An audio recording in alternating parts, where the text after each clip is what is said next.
Hey everybody, Douglas Blair Roberts, the Super Beta 400, Mr. the Fanboy, and of course the brown skin Huey, coming back at you with another pro wrestling video series review. This is my webcam.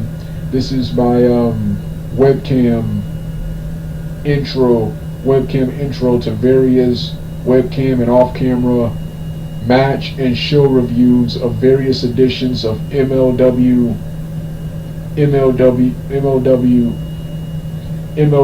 Fusion, the pay-per-views, and the classic retro underground series. I have one for my picture reviews, which I'm not finished with. That's on private because I'm not finished with that. But this is the off-camera webcam reviews, and the very first one I'm going to be starting off with is from 2018, episode 23. I think it's episode 23. That was the Hart Foundation, Teddy, Davey Boy Smith Jr. and Fun Brian Pillman Jr. taking on Perot and the Dirty Blondes, Colonel Rob Studd's stable, and the main event was PCO and Brodie King.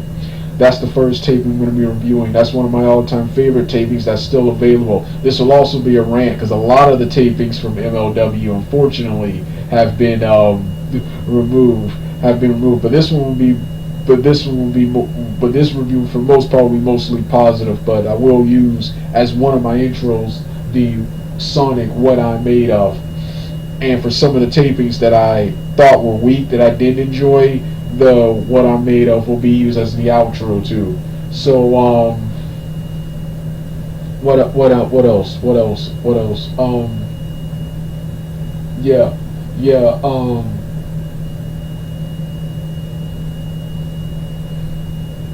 So that's what this video series is. That's what this video series is right here. So with that being said, let's get started right now.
Let me show you who I am and what I'm here for.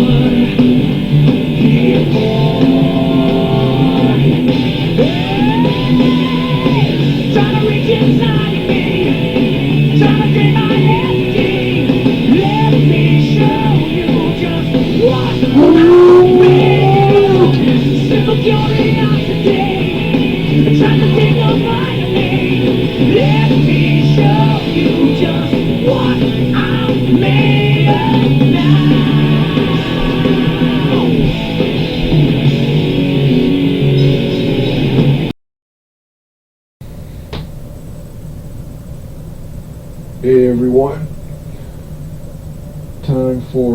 the results portion of my re-review of MLW Major League Wrestling Fusion episode 23. This is one of my all-time from 2018. I think it was September of 2018 when this taping aired on YouTube, was uploaded to YouTube. This is one of my all-time favorite episodes of MLW. It started off in the beginning with Conan, Selena Derez, I think that whatever her name is, the Hispanic, and the Hispanic heel woman manager with her mates, and Conan with Pentagon and Phoenix with Del Renza trying to get Pentagon and Phoenix on her side, trying to sign them, and then Conan threatened her. And what it was, I always, when I watch this, I try to understand what's going on, but I just really don't care. Really want to get to the action every time I watch this taping. Then we get to the first match of the night, which was probably match of the night, because it's hard to watch anything else after this and the next match I'm about to talk about. It's kind of hard to watch this, even though the main event was awesome. It was just hard to watch the main event after this match and the next match. The match was the Hart Foundation. My boy Teddy Hart, Davey Boy Smith Jr., and Flying Brian Pillman Jr., the team I wanted to win, taking on Colonel Rob's stud stable of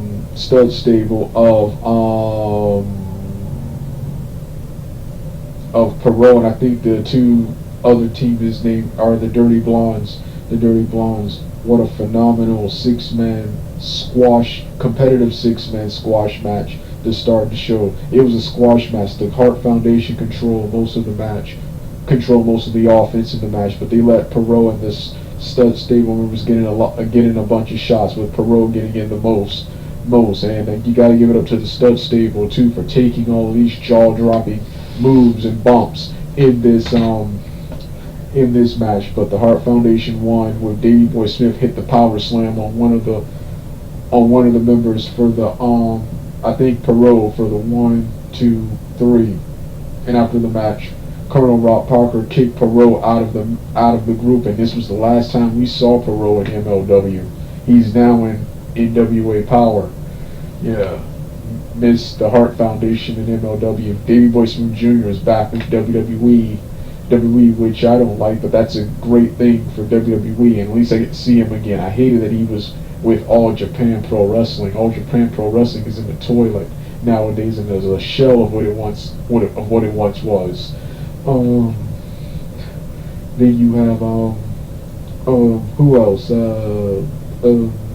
Then Flying Brian Pillman Jr. is in All Elite Wrestling now, and Teddy Hart is back on the indie circuit. I highly doubt it, but I hope the AEW or Impact is in his future. Or I don't want it, but I'll watch it, because I'm pretty sure he can go if he goes to the main roster. I don't want this, but if he can go to the main roster immediately, I would like to see Teddy Hart in WWE. Wish WWE didn't release him back then, because he, like I said, I've said it once, I've said it 1,000 times, man. Teddy Hart is the best and most innovative and exciting pro wrestler. He makes every pro wrestler, past and present, look like dinosaurs. He's not the best wrestler. There are a bunch of better wrestlers than him, but one of the best and most innovative wrestlers. These moves are jaw-dropping and macho. The only wrestlers that come close to him are Brian Cage, Moose, Kenny Omega, Lashley, and a prime Chris Sabin are the only wrestlers who come close. Prime Chris Sabin and Matt Sydal are the only wrestlers who come close to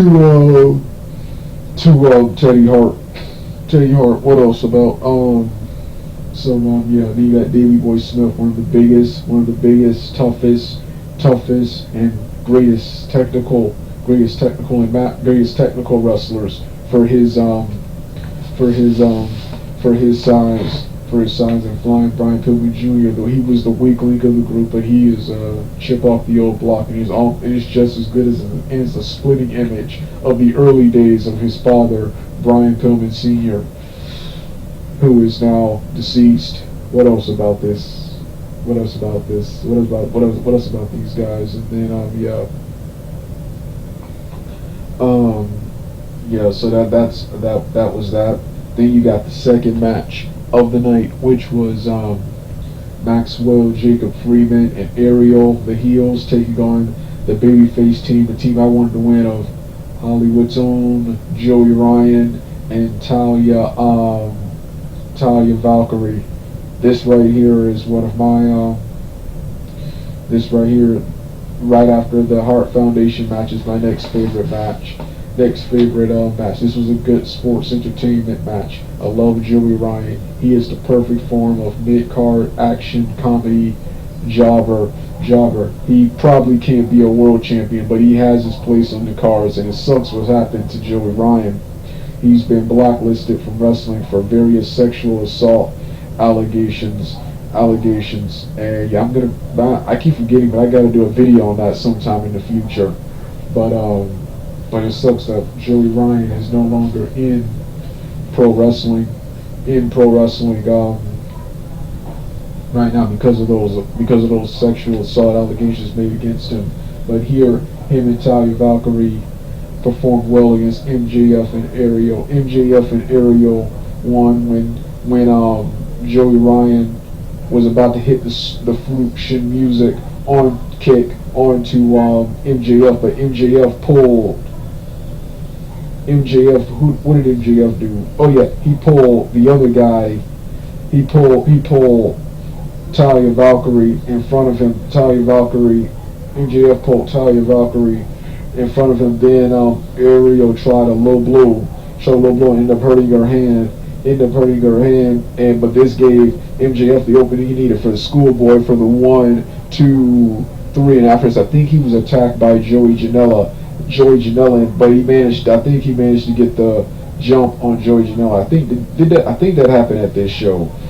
And then the main event, the two biggest and toughest men in MLW at the time, up until they left MLW, and that was PCO Pearl Carl Coolette from the new generation in rock and wrestling. It was one half of the Quebecers, and the Duke. I think he was Duke the Dumpster. I know. He wasn't Duke the Dumpster. He was Pearl Carl Coolette, the pirate from the new generation. From the new generation of rock and wrestling eras. He resurfaced in the late 2010s. He resurfaced on the independent circuit with a brand new gimmick and look, vastly similar to Ray Lloyd's Glacier character from WCW, and a little mix of with the intensity of a Vader, of a Big Van Vader, Big Van Vader, and Warlord, the wrestler, the classic Powers of Pain wrestler, Warlord. And he fused with a new modern age. He was wrestling in the main event. He was wrestling in new modern age. Bruiser Brodie. Yeah, Bruiser Brodie. Bruiser Brodie. The two fought to have the stiffest and most intense and most physical match in MLW. The two fought to a no contest and continued fighting as the show ended. This was an awesome main event, but I didn't want to see it after the awesome Hart Foundation opener and the cool Joey Ryan Sports Entertainment mixed tag team match. Well, this is the results portion. All matches will be reviewed with the PCO match, with the PCO Brodie King match. That will be reviewed last, and it will be off camera this time in this video, while the other two will of course be on camera. So let's get ready.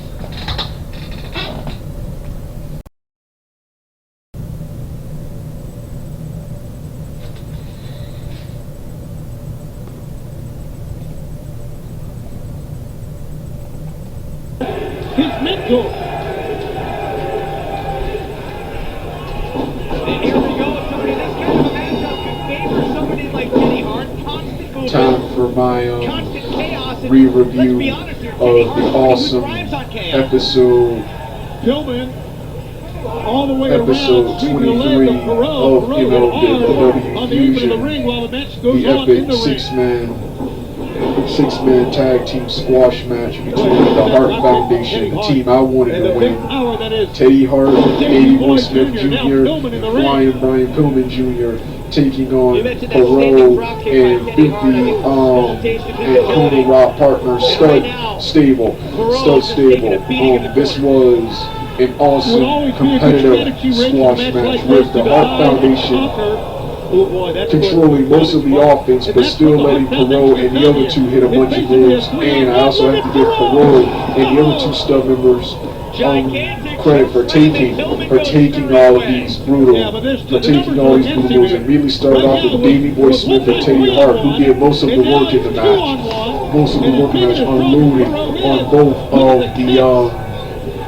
Unloading on both of the stud stable members. Then they Irish whip the stud stable members into each other and hit consecutive. And Davey Boy Smith hit a big move while Teddy Hart hit a drop kick.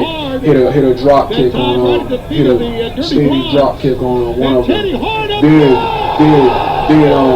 Davey Boy Smith with another powerful roundhouse mafia kick. Kicked another one to the outside of the ring, and Teddy Hart hit, you just heard in the background, hit his springboard moonsault off the ropes, landing on his feet. Then he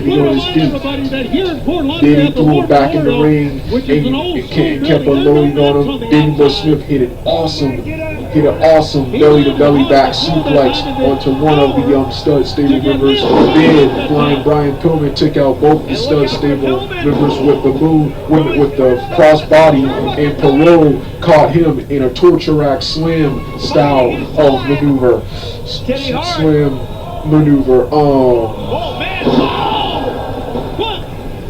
Canadian Destroyer from the corner. And now Hart. Then Teddy Hart hit a Canadian Destroyer from the corner, which you just heard in the background.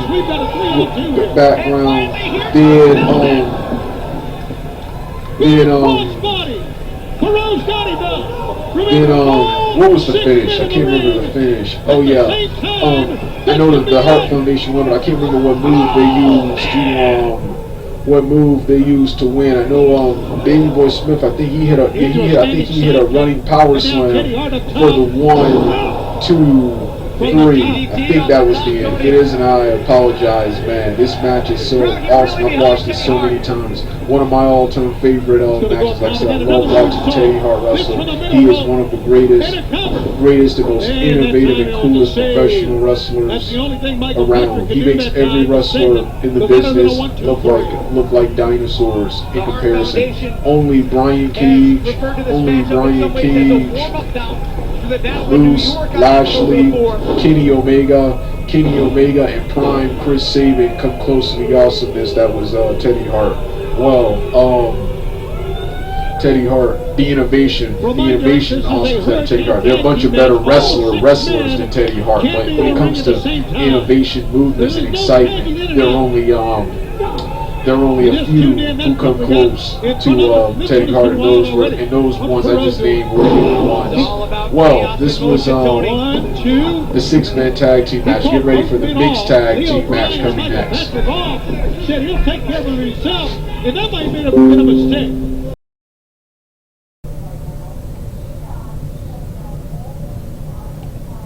Pulling down on the chest here. Take a look at Aria Blake, would you? Time for my review of Hollywood's own Joey Ryan, teaming with Talia Valkyrie, the babyface team, taking on MJF, Maxwell, Jacob Freeman, and Ariel in a mixed tag team match. This was a great mid-card sports entertainment match. The wrong team won. The team I wanted to win lost, but it was still a great match. The match started off with Maxwell Jacob Freeman not wanting to touch touched Joey Ryan's penis, so he tagged in. He tagged in Ariel. Ariel came in and touched. Ariel came in and pretended like she was going to touch the penis, but instead touched and ripped off some of his chest hair, some of his chest hair.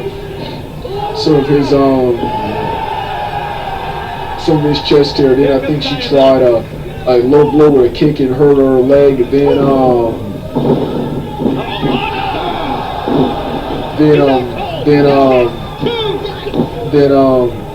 she tagged back in MJF.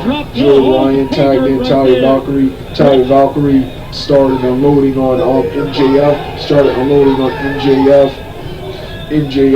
Then Ariel got involved again. Then Joey Ryan got tagged back in. He started unloading on MJF, and hit him awesome in the most memorable move of the match. There weren't that many big moves in the most memorable move of the match. Hit an awesome pump handle slam on Joey Ryan on MJF. Then after a couple more moves, he prepared to finish it with the fruit, shit, and music. He gave him the kick, but Maxwell Jacob Friedman smartly pulled Talia Valkyrie away, and Joey Ryan hit her with the super kick, knocking her out. Then Ariel used this distraction to try another low blow with her hand, but this time hurt her arm, but she got Joey Ryan's attention, which allowed Maxwell Jacob Friedman to roll him up for the schoolboy for the 1, 2, 3. Afterwards, I think Maxwell Jacob Friedman cut a promo and got jumped by Joey Badboy, Joey Janela, but I think Maxwell Jacob Friedman managed to get the advantage again and be the last one standing. I don't care to rewatch that part again to see what really happened. So I apologize if I'm getting it wrong. But an awesome sports entertainment match. Like I said, I love Hollywood's Joey Ryan. Sucks what happens to him, man. He's the perfect form of action, mid-card comedy jobber act. He has his place on the card. He can't be a world champion anymore with this gimmick, but he has his place in major companies like MLW, big time companies. He has his place as a mid-card comedy act. So now it's time for the main event. PCO and Brodie King. Earlier, and he said, you can take the trailer park. You can take the girl out of the trailer park, you can't take the trailer park. Frankenstein. Hey everyone, it's time for a quick off-camera review of the main event of MLW Fusion episode 23, PCO versus Brodie King. And boy, what an awesome stiff fight. This was. Both of them came out exchanging elbows, chops, stiff chops, kicks, clotheslines. The two did several power moves with Brodie King doing a brutal power driver to PCO doing a front flip dive off the top rope onto Brodie King.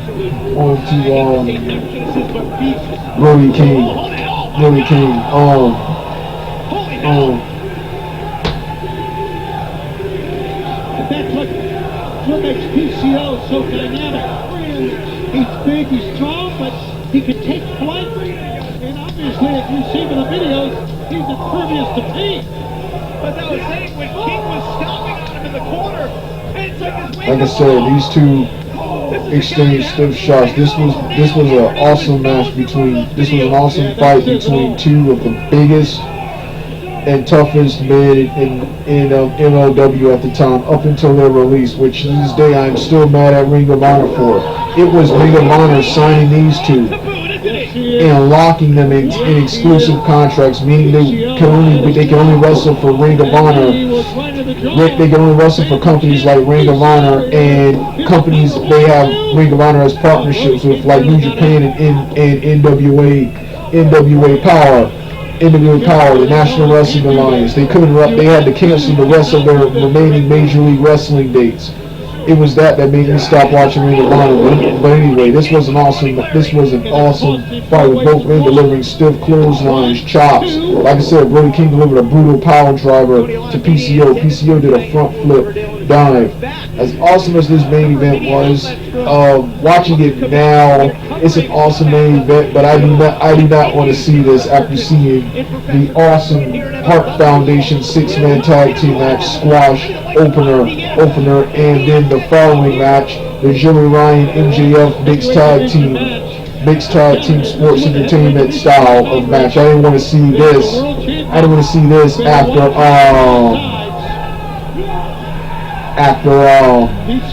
after lose 2 matches. Anyway, these 2 guys continue to battle. Even after the referee threw it out, they wrestled to a no contest, and the show ended with these 2 fighting. Well, this has been my review of Major League Wrestling 20, MLW Fusion episode 23. You don't want to hear the rest of the music. Turn the video off right now. Probably out there in the woods up in the cold frozen tundra of Quebec.